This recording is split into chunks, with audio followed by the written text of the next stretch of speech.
Good afternoon. We're in Matthew chapter 11 today. We just finished up with Matthew chapter 10 yesterday. That took about several days to read. We're starting in verse 1 of chapter 11, where Jesus is easing John the Baptist's doubts. He's going to talk a little bit about John the Baptist. Let's begin. When Jesus had finished giving these instructions to his 12 disciples, talking about what we just read in chapter 10, he went off teaching and preaching in towns throughout the country. John the Baptist, who was now in prison, heard about all the things the Messiah was doing. So he sent his disciples to ask Jesus, "Are you really the Messiah we've been waiting for, or should we keep looking for someone else?" Jesus told them, "Go back to John and tell him about what you have heard and seen.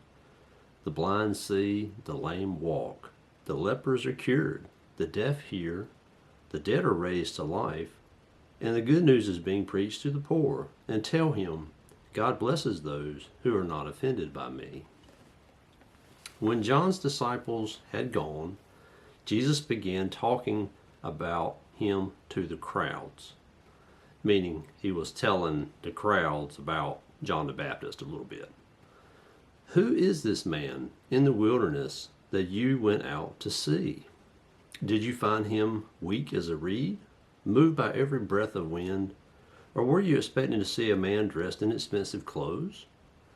Those who dress like this live in palaces, not out in the wilderness. Were you looking for a prophet? Yes, and he is more than a prophet.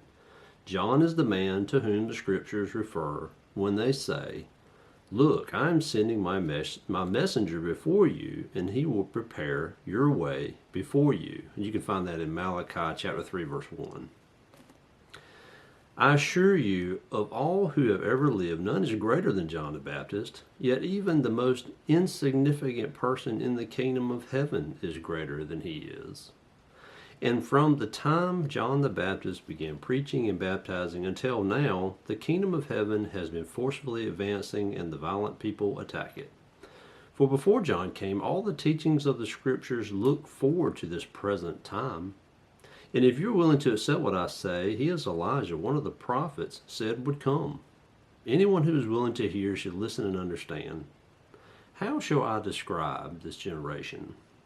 These people are like a group of children playing a game in the public square.